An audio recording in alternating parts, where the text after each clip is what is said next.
A.M. in New York City. Good morning. It's not Bloomberg surveillance. It's Bloomberg Brief. A little trick for you this morning. I'm Danny Berger. Here's what you need to know this morning. The truce falls apart. China and the U.S. accuse each other of violating their trade deal. A historic shift, no longer defending prices. OPEC hikes oil output for a third consecutive month. And Delta and IAG says that travel demand is beginning to recover. We're live from the IATA Annual General Meeting in New Delhi. Well, we are off the back of the best month for stocks since November of 2023. Can we hold on to the gains? Lori Calvasina over at RBC has upgraded her year-end target, saying sentiment is better, but it is still choppy. And the chop we are getting this morning down by about 0.5% for both the S&P and NASDAQ 100 futures. Also better week last week for the bond market. We went lower by about 11 basis points for your 10-year yield. Some of that comes back this morning. We're higher by 4 basis points, 2 for the front end, currently standing at 4.44%. Those are your overall markets. Let's get you some stocks to watch. With that is Valerie Teitel. Hey, Val. Hey, Val, good morning. It's all about those Trump tariffs that he announced on Friday to double the import tax on steel and aluminum. Take a look at these steel stocks behind me.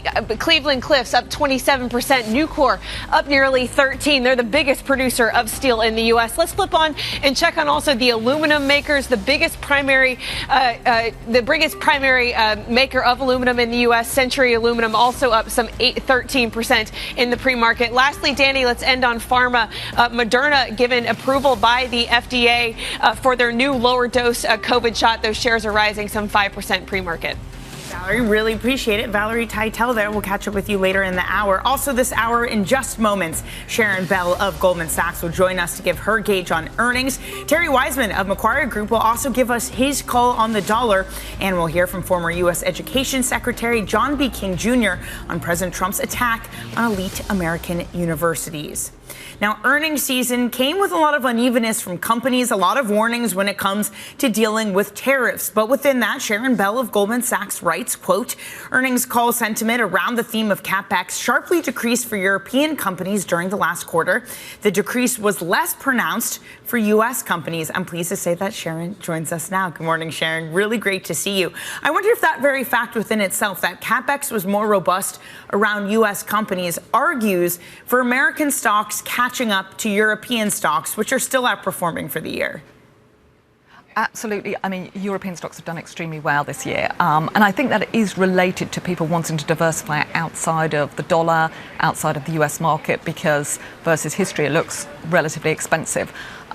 We're not arguing that Europe will continue to outperform the US from here, and certainly there are some signs, like you saw from that CapEx sentiment indicator, that there's some weakness and uncertainty for European companies. But equally, we also see it impacting US companies as well. Tariff uncertainties obviously hit the dollar and hit US expectations as well.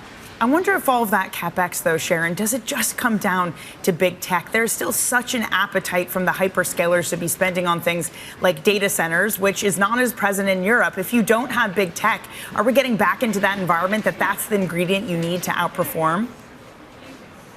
Well, I don't know that always spending more money is going to necessarily lead to outperformance, but I do agree the big hyperscalers, we've had recent announcements of yet more investment spend on AI, on data centers, on infrastructure, etc., from the big tech companies. So yes, I do think that they are increasing investment, and yes, I totally agree that you don't have that scale, let's say, in Europe that you do in the US. But it's also a worry for US big tech as well, that they have doubled their amount of investment this year compared to what they were doing a couple of years ago. And they've got to make a return on that investment. And competition is rising as well. So I think it's a double-edged sword at the moment. Sharon, in some ways, it's a comfort that we're talking about this again. It's a market narrative that had been present for the past couple years. This year seemed like it had been, and really still has been, dominated by trade headlines. But you can get pretty burnt out by chasing every headline. How do you signal what is noise and what is signal from various political movements? I completely agree on being burnt out by all the trade flipping and flopping. The headlines move differently every day. But, what they do create is uncertainty. And until there's clarity, and I'm particularly sitting in Europe looking at European companies, there is lots of risk still. The EU and the US haven't signed a trade deal. The sort of pausing of tariffs ends on July the 9th. Trump has talked about a 50% tariff on EU exports to the US. That would be very big for Europe. We reckon it would take about 1.5% off of European GDP growth. That would be sizable. Anyway, this all creates uncertainty. I think it's unlikely you're going to see that type of 50% tariff, but of course the risks go up, don't they, when it's being discussed? And that uncertainty generates sort of lack of investment, lack of job growth, etc. And I think that's true on both sides of the Atlantic, by the way, not just in Europe. So this gets back to where we originally started our discussion, this idea of European outperformance. Sharon, are we going to enter an environment where the economy starts to dictate where European equities go? Just how pressed and how much of an issue do you think some of these tariffs will be, considering it does seem like it's Europe and China that's really been the concentration of Trump's ire? Yeah, look, I think that there are some headwinds to European earnings, and we have zero European earnings growth this year as sort of top-down macro view of European earnings. And I'd say the headwinds are the weakness in oil prices, which may be good for European consumers, but it's bad for the big oil or energy stocks. The stronger European currencies. Clearly, European companies are global, so when they have dollar earnings, they translate those back into euro or sterling. They will see a hit there. And then the weaker growth caused by this uncertainty. But on the other hand, if you look out beyond this year, then we've got some positives too. I think you will see the benefit of falling energy prices for the consumer in Europe. Also, you will start to see some of this spending come through. Germany, more fiscal spend across the whole of Europe, more defence spend, etc. So a bit more of fiscal spending there. And also we expect the ECB to cut rates this week, do at least another cut, that policy stimulus as well. So I think this year, yes, weakness related to the uncertainty. Next year, a little bit better growth.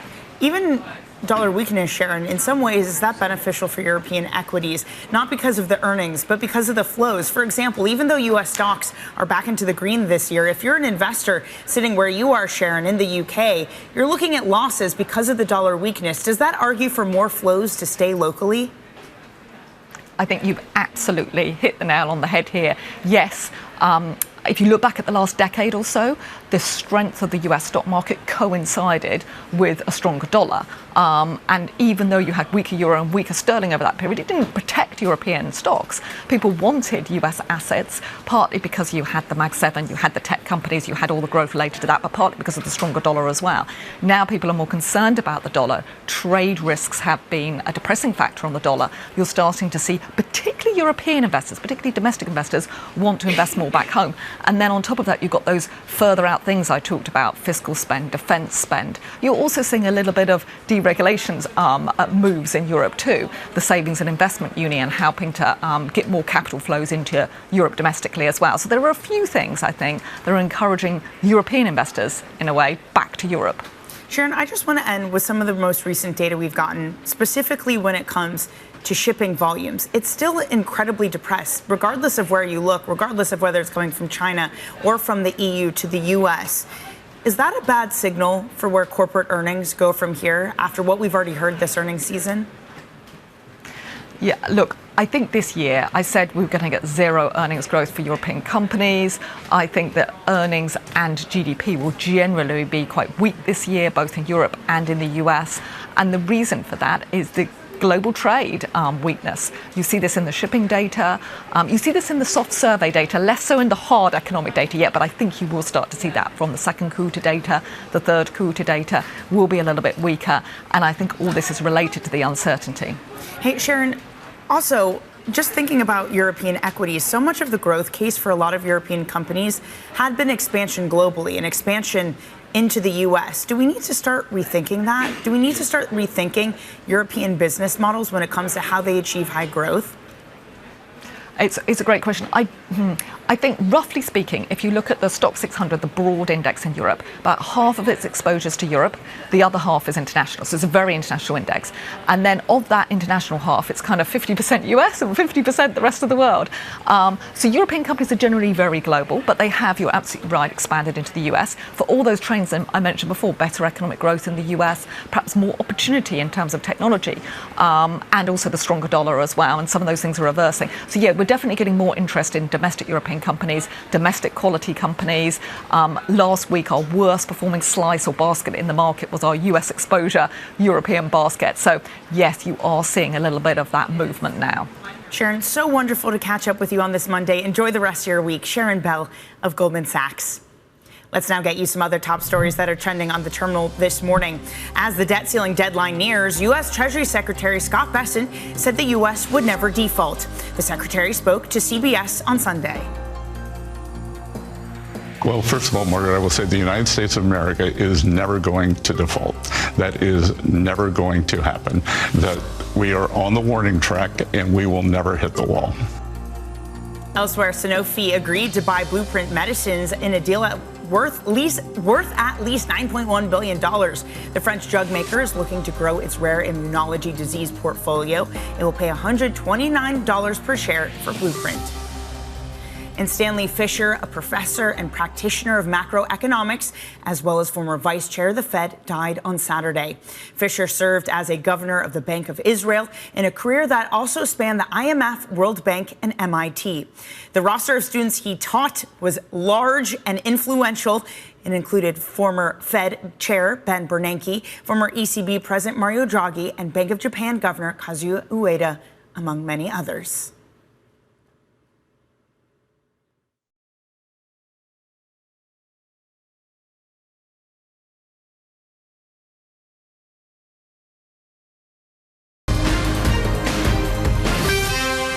They violated a big part of the agreement we made. You know, if you read that whole statement, I was very nice to them. I helped them because they were in trouble with the stoppage of a massive amount of business. But I'm sure that I'll speak to President Xi and hopefully we'll work that out. But yeah, there's a violation of the agreement.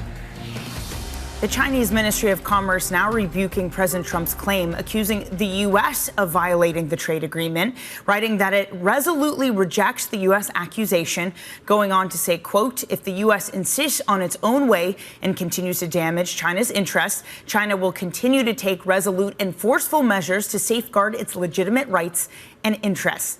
Joining us now is Bloomberg's Brendan Murray. Brendan, it was only on May 12th, 3 weeks ago, that we had an agreement and a perceived cooling of tensions between the U.S. and China. What's changed?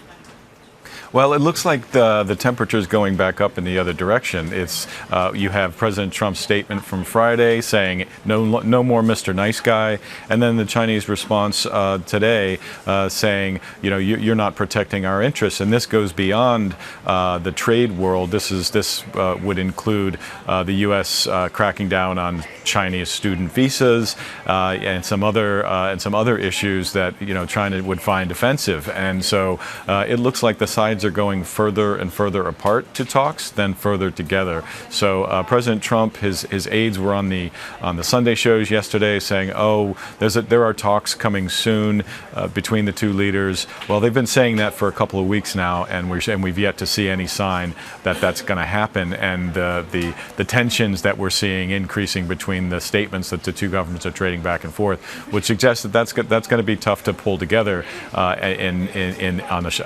within days. So it could be weeks before we see something like that. And as they tried to get a deal together, there's a lot of work to be done with the U.S. and China, the U.S. and EU, the U.S. and basically every other nation. Amid that, Brendan, we also had the president announcing an increase of tariffs of 50% on steel and aluminum. How does that change things? Well, this is the president acting just a couple days after that court ruled this other authority that he used for his universal tariffs basically illegal. Now, that's caught in legal limbo for the time being. But in the interim, the president has this other authority, this 232 authority that he's used for steel, that he's saying, look, I may have temporarily lost this other authority, or it's still in effect, but the courts are going to decide it. But here I have a pretty ironclad, legally speaking, tariff in steel that I'm going to go ahead and raise. And that's going to raise a lot of questions for countries that export steel, from South Korea to the European Union to Japan, which are involved in bilateral talks with Washington themselves. So it's going to complicate an already really complicated picture. Yeah, that's for certain. Japan itself already saying that they don't see a way through to a deal unless those tariffs go away. Brendan, thank you so much for joining this morning. We really appreciate it. Bloomberg's Brendan Murray on the latest, what appears to be a breakdown between the U.S. and China after tensions had cooled. Reporting from both the Journal and Bloomberg suggesting it has to do with China slow walking its rare earth exports to the U.S. Now, coming up, we'll talk about travel. Delta saying that they see demand ticking back up. That follows warnings from the company earlier this year.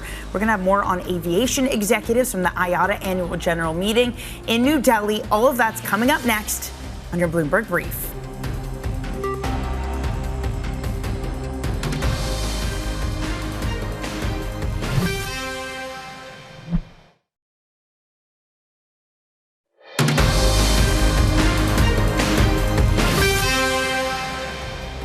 It's your Bloomberg Brief. I'm Danny Berger in New York. Let's get you some front page news and see what's making headlines around the major papers this morning.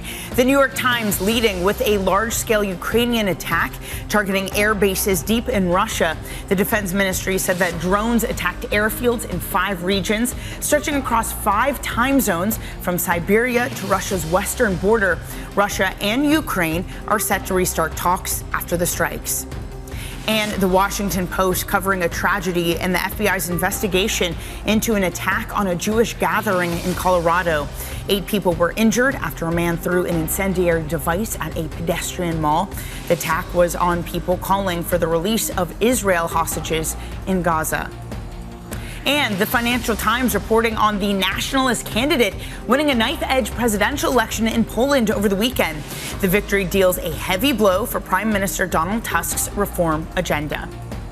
Now, the IATA Annual Meeting and the World Transport Summit are underway in New Delhi, and we heard from some of the top executives in the airline industry.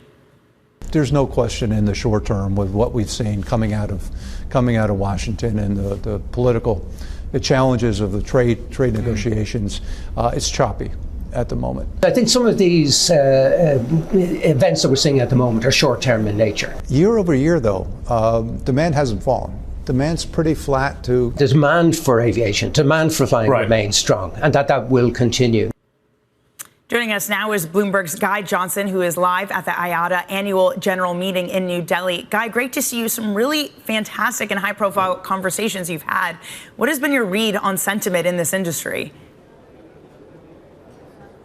So the read is that sentiment got dinged up pretty badly around the time when we saw the trade war being launched. Danny, there was clearly a period of uncertainty. That has had an impact on both business travelers and also you've seen leisure travelers being affected by that as well. There's a sense that maybe some of that is beginning to come back a little bit. Some of that is starting to translate into a bit more stability in terms of the demand picture. Ed Bastian was talking about that, the CEO of Delta. Remember that back in April, Delta withdrew guidance. He's now confident that we can probably reissue some guidance next time round when they issue financial results. Other airlines are saying a similar sort of thing. You've heard it from IAG. Air France is kind of talking about stability. So IAG, the owner of British Airways, you're starting to see other airlines talking about it as well. I just spoke to Shai Weiss, the CEO of Virgin Atlantic. A sense maybe that stability is coming back a little bit, but there's a real sense of fragility. Nobody's quite sure what is going to happen next. There's also a factor of kind of the idea that fuel is to a certain extent allowing them to compensate for some of the weakness that they have seen in demand. They're able to lower prices a little bit because of the lower oil price, so that's kind of offsetting things as well. But they all know that there's going to be a longer lasting effect. They're all hearing from the big manufacturers that maybe price rises are coming. The equipment is going to get more expensive. They're already seeing it in spare parts. So there's an awful lot going on at the moment. But I think they're all just happy to see, Danny, a little bit of stability coming back into the demand picture. Well, to that last point, Guy, you spoke with Larry Culp of GE, who said that they might have to pass along some of their costs. Just how challenged is profitability going to be for the airline industry with tariffs on deck? Yeah, I think there is a recognition that that's already the reality that's beginning to start. Remember that you've already got tariffs in place effectively. Larry Culp builds jet engines. There are thousands and thousands of parts that go into those jet engines. Some of those parts come from around the world, so they're being affected. That's impacting his costs. He's having to at some point start to pass those along. It kind of starts, Danny, in the spare parts business, and then it kind of kind of works its way from there. So if you're ordering spare parts, you're already maybe starting to see some of those costs coming through. So yeah, I think there is going to be an inflationary impact from this. Larry Culp's already talking about the impact of that coming through. He says he's lobbying Washington very hard at the moment. And remember, we saw him a few days back in the Middle East, sitting side by side with the president. He's lobbying very hard to try and get a carve-out for aviation. Aviation has prospered globally. It's become this global industry. And the US has benefited from that as a result of the fact that we haven't seen tariffs being applied to aerospace equipment. He says that is what is needed. It's not the reality right now, but he certainly says, Larry Culp says, that he's lobbying very, very hard the authorities in Washington to try and get that to be the new reality. But at the moment, that's not what we're looking at. So we'll wait and see exactly how that feeds through. It probably at the moment looks like it's going to be an inflationary input into the aviation sector, which will ultimately probably be borne by consumers and higher ticket prices, Danny. Guys, such fantastic coverage. We're looking forward to continuing to follow along. That is Guy Johnson in New Delhi. Coming up, Thierry Wizman of Macquarie staying downbeat on the dollar. He'll join us next on your Bloomberg Brief.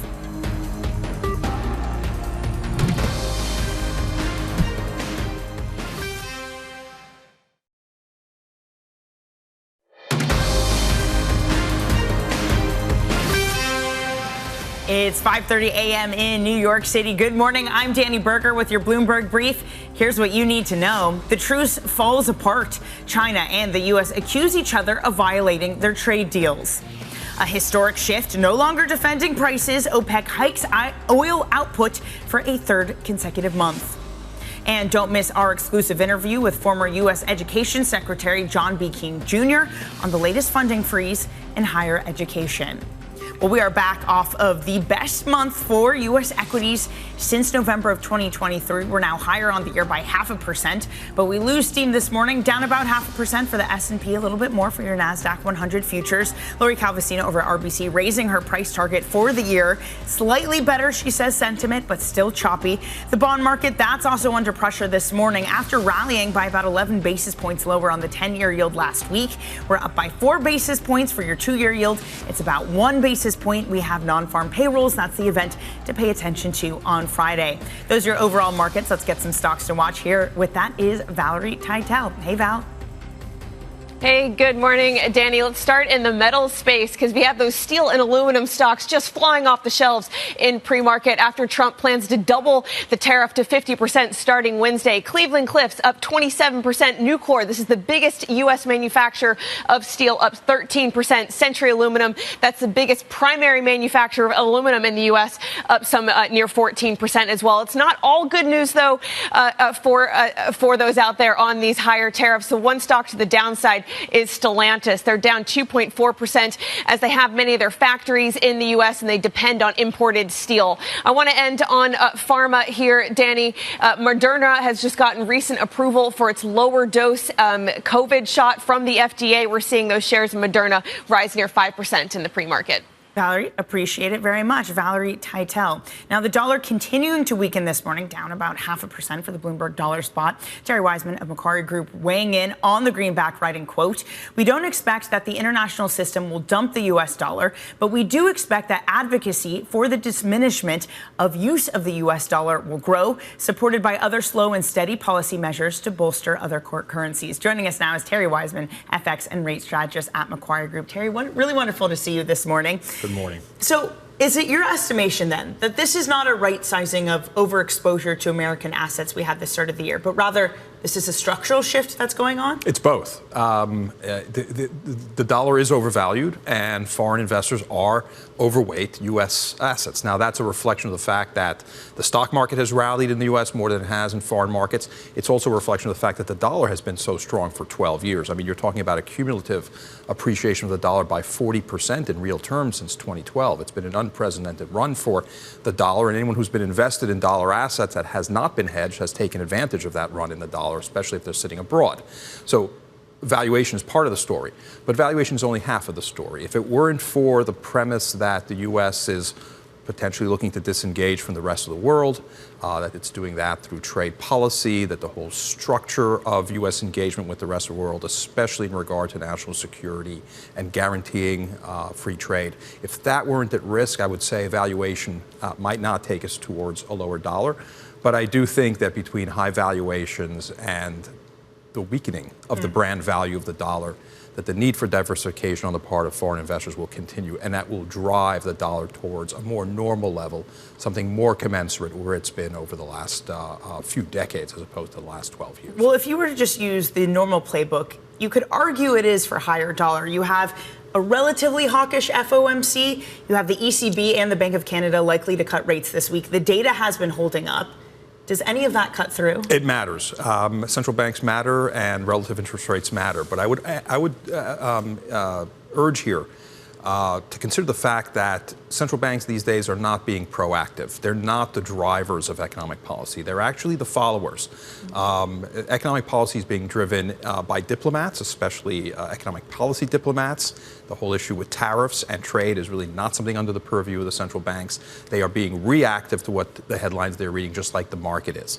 And I think from that perspective, their role is diminished, and what they're doing on a relative basis, the Fed being somewhat hawkish, foreign central banks being somewhat dovish, is a lot less important than it used to be as a driver of FX. And you've seen that effectively in the last few weeks, right? The Fed has remained hawkish, not just in the last few days, but of course it's been that way all year.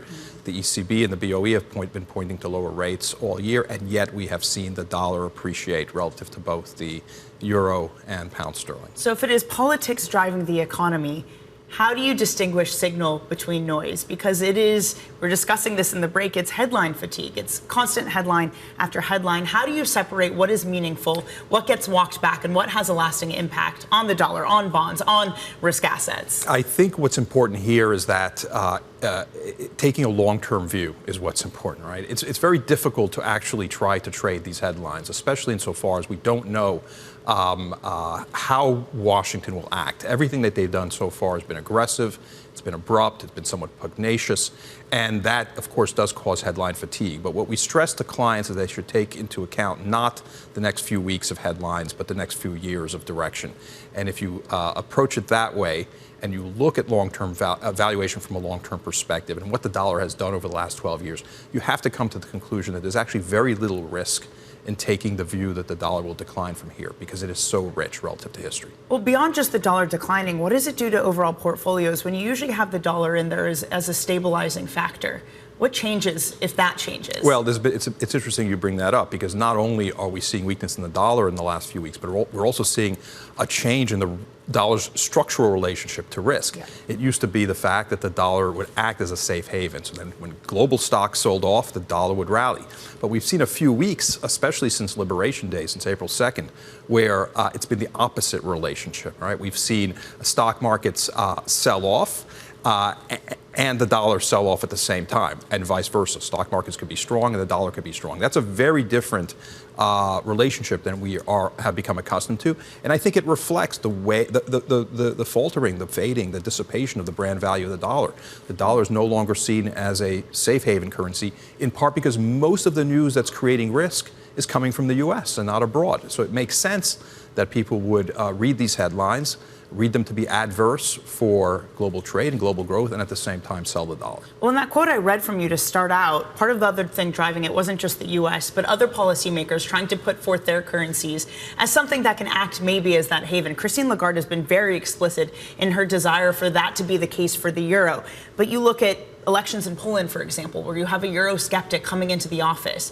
Is that a really realistic alternative or something that can take some of the space that the dollar held? The euro can certainly take some of the space that the dollar held. It's not just because we're going to see more fiscal spending and fiscal reform out of Germany, and we could see a growth boost in Europe as a result of these policies, but also because we could see joint bond issuance, right? There's going to be a summit of European leaders, I think in The Hague in the next few days, and they will talk about things that will try to bring some coherence to the euro, in effect, through the capital markets.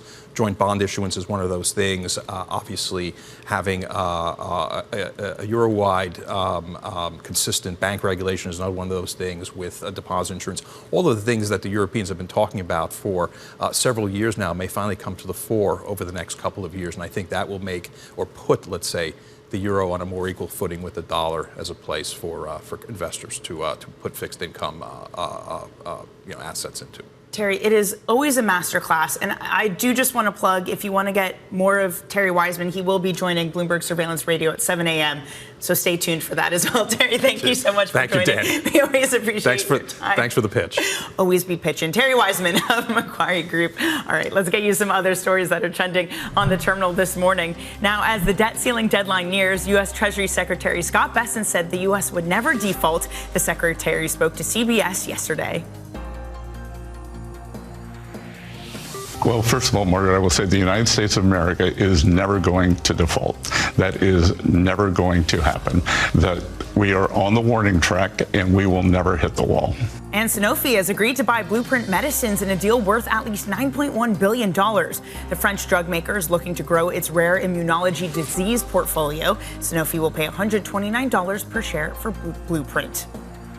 And Stanley Fischer, a professor and practitioner of macroeconomics, as well as former vice chair of the Fed, died on Saturday. Fischer served as the governor of the Bank of Israel in a career that also spanned the IMF, World Bank, and MIT.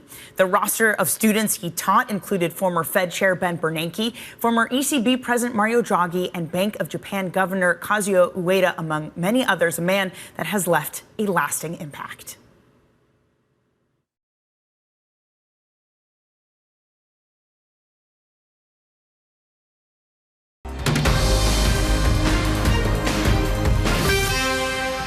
They violated a big part of the agreement we made. You know, if you read that whole statement, I was very nice to them. I helped them because they were in trouble with the stoppage of a massive amount of business. But I'm sure that I'll speak to President Xi and hopefully we'll work that out. But yeah, it's a violation of the agreement. The Chinese Commerce Ministry has hit back on those claims from President Trump, now accusing the U.S. of violating their trade agreement. The ministry wrote that it resolutely rejects the U.S.'s accusations, saying, quote, if the U.S. insists on its own way and continues to damage China's interests, China will continue to take resolute and forceful measures to safeguard its legitimate rights and interests. Back with us is Bloomberg's Brendan Murray. Brendan, it was only 3 weeks ago that we had an agreement coming out of Geneva. What's changed? Yeah, I mean, it doesn't sound like we're very close to the two leaders getting together at all, despite what we hear from the White House, that something like a phone call between President Trump and Xi is imminent, with something that's happened within days. We heard from China, the Commerce Ministry today, saying that this is an unacceptable approach to dealing with us, and this agreement, this 90-day extension into mid-August is something that they need to get to the table to start talking, and they're far from that, it would appear. So it seems that there are a number of issues that China has, ranging from the crackdown on student visas to some barriers to Chinese tech exports that Washington is doing, and the U.S. is saying China isn't upholding its end of the deal too. So it looks like things are going in reverse rather than forward at the moment. Brendan, there's also been some reporting, both from our team and from the Journal, that some of this has to do with slow walking of approval of rare earth metals. How much of this is about right-sizing supply chains for the U.S. and making sure that we don't have COVID-style issues in terms of supply chains breaking down for critical industries? Yeah, absolutely. I mean, this is something that the U.S. Trade Representative Jamieson Greer mentioned last week, that these are items that American businesses need to build everything from electric vehicles to high-tech medical products, and these are things that China controls largely the supply of. And this was part of the agreement that they reached in Geneva 3 weeks ago, that China isn't living up to its end of the bargain, and China is saying, well, you're not living up to your end of the bargain either. So it sounds like we're basically at loggerheads again. Again, we have a couple of months before the deadline. But these are complicated talks, and once they get underway, and they can't even really agree on the tone of the talks or what specifically they could discuss. So it seems that this is going to drag on for weeks, if not months. Brendan, thank you so much for your excellent reporting this morning. That is Bloomberg's Brendan Murray. Now to oil, where prices have been climbing up 3.5% this morning for NYMEX crude. OPEC's increased production over the weekend for a third time, with geopolitical concerns still growing over Ukraine and Iran. Joining us now is Bloomberg's Will Kennedy. Well, if you just take the decision at face value, the fact that they've increased output for a third consecutive time, you'd figure that oil prices are lower. Let's just start with the price action. What do you make of it?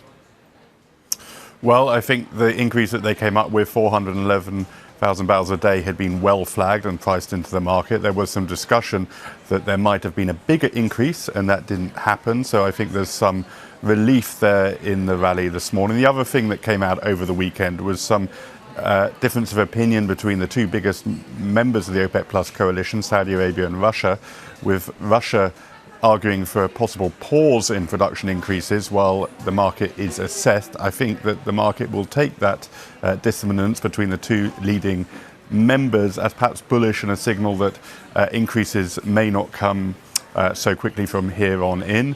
We will see, but you put those things together and I think that's why you get the bump this morning. Is it a shift in strategy, Will? Yes, it was less of an output hike than we expected, but it still is a coalition that usually we are used to them defending prices, not doing something that could potentially damage them. Is this a different strategy from here on out? Yeah, I mean, clearly we've seen a big shift in strategy in recent months from the point at which the Saudis surprised the market with that initial 411,000 barrel increase, and we've had two more of those subsequently. So production is rising, prices are lower than they were. Saudi strategy, and Saudi tends to set the tone among OPEC Plus, has clearly shifted, and I think there are three different things driving that. Frustration that some members of OPEC Plus, including Kazakhstan and Iraq, weren't meeting their commitments and free riding on Saudi's discipline. A desire to grab back market share. By reining in production, they'd given up market share to non-OPEC producers like the shale patch in the US. And there's the geopolitical background. And while we don't know that this is being driven by Donald Trump, clearly Donald Trump has always said that he wants lower prices. The relationship matters to the Saudis, so there's an opportunity to win kudos with the White House. You put those three things together, and I think you start to get a strategic rationale for this policy shift from Saudi Arabia. Well, excellent coverage. Thank you so much. Bloomberg's Will Kennedy. Now, back here in the U.S., graduation season is in full swing. But amid that, there are concerns over federal funding freezes at higher education that's clouding so many institutions as they wrap up the semester. I spoke with the Chancellor of the State University of New York and former Secretary of Education, John B. King Jr. Take a listen. It's shocking the degree to which the Trump administration is really trying to undermine higher education, which is one of the country's great assets. Our higher education institutions are the envy of the world. The best talent in the world wants to come here. Our higher ed institutions have driven our innovation economy, great advancements in healthcare. And so for those institutions to be attacked by the administration is deeply troubling. Does it damage brand America as a whole? I think so. Look, this effort to undermine international students' ability to come to American universities, very dangerous. So what we're seeing is students choosing universities in other countries. We're losing out on that talent. And increasingly, we're seeing faculty members getting recruited by institutions in Canada, in Europe, who are saying, we know that your federal government is attacking investments in research. We want to invest in research. We want to lead in innovation. Well, you have seen some court rulings, for example, Harvard getting kind of a pause and having to not allow foreign students to come in. Even with these pauses, even if we don't see the policy come in, are there scars that are left over on the university system? Absolutely. Look, it's very disruptive and it's frightening for students and families. I think as a country, we're going to see fewer international students next fall, even if the courts side with higher education, because families around the world will think to themselves, well, why am I going to send my child to the United States if the United States is not a welcoming environment? What have you seen, just also in terms of finances. A lot has been made of that, too. If you don't have foreign students, it gets more difficult to even run the colleges. Is that a real concern? We're worried about that at SUNY, at the State University of New York. About 6% of our students are international students. So we're watching things very carefully. At the moment, we're expecting students to come. But we are worried that this attack on higher education is going to undermine that. We're also worried about research funding. We do about $700 million a year in federal research funding. This is funding for things like cancer research, Alzheimer's research, research around the treatment of 9/11 first responders, research into new technology like artificial intelligence, renewable energy. All of that is under attack, and we're worried we're going to lose those dollars that help drive economic development in New York State. Can you help us understand, especially from your time as Education Secretary, what the threshold usually is to revoke federal funding from a school? It's incredibly unusual. And if it ever happens, it's targeted to the specific activity that is under investigation. But what you have here is the administration arbitrarily taking funds from schools without even an investigation, without findings of wrongdoing. It's very disturbing, and that's why I think you're seeing the courts step up and reject these efforts by the administration. Are you confident in the court system's ability to put checks and balances on that? I'm hopeful about the courts, and I'm also hopeful about Congress. You know, the tradition in Congress is bipartisan support for higher education, for research funding, for financial aid for low-income students and middle-income students to be able to access higher education. So I'm hopeful that Congress will step up. We certainly are talking with members on both sides of the aisle in the New York delegation. That was State University of New York Chancellor and former U.S. Education Secretary John B. King Jr. You can listen to the entirety of that interview on Bloomberg.com and on your terminals. Coming up, we'll get you set up for the trading week. It's a big one. Chair Powell's remarks and the jobs report will have your trading diary for you next on your Bloomberg Brief on this Sunday morning in New York City.